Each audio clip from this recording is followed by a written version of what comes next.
Halo, berjumpa kembali dengan Paniko. Kali ini saya akan menjelaskan tentang kedatangan Inggris di Nusantara atau sekarang kita kenal sebagai Indonesia.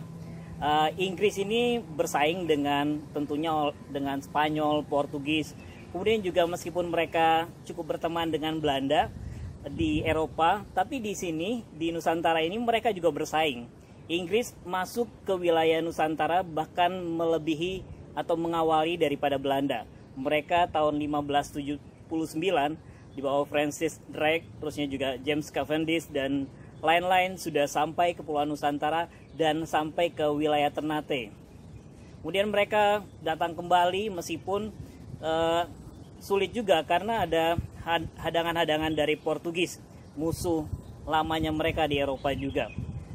Berikutnya Inggris mendirikan yang namanya East India Company dan mereka berbasis memang di India, baru meluaskan ke wilayah-wilayah Nusantara. Mereka sudah mulai ada pos-pos dagang juga, terusnya mendirikan loji juga di wilayah Jayakarta, Ambon, terusnya juga ada loji di Banten dan sebagainya. Tapi memang kekuasaan wilayah-wilayah Inggris dalam perdagangan ini tidak bisa bersaing dengan Belanda. Kemudian Inggris kembali lagi ketika ada momen di saat Belanda dikuasai oleh Prancis.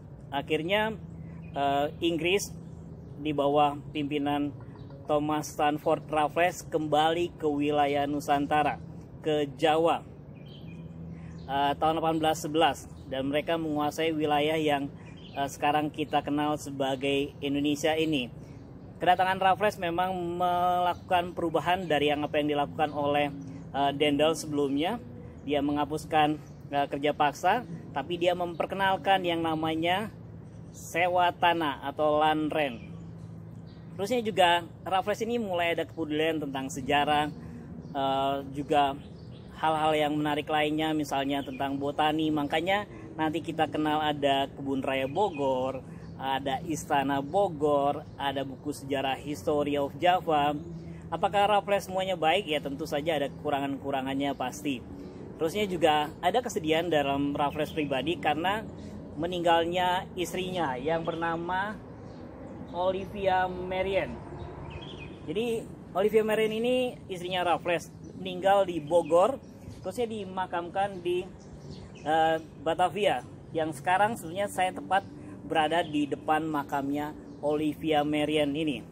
Seorang yang begitu dicintai oleh suaminya Raffles tentunya.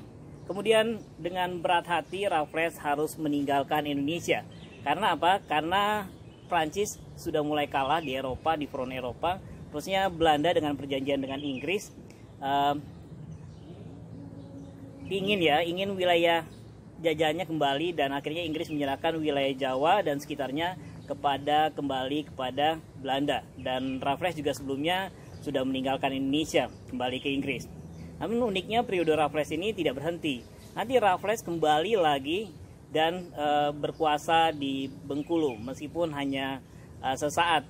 Kemudian dia melanjutkan ke Singapura, tempat yang dia bangun yang dimana-mana ada tulisan Rafflesnya. Jadi wilayah Singapura itu dikembangkan juga oleh Raffles. Bahkan banyak hal di sana berbau tulisannya Raffles. Terima kasih. Sekarang kita sudah belajar sedikit tentang Inggris di Indonesia. Sampai jumpa.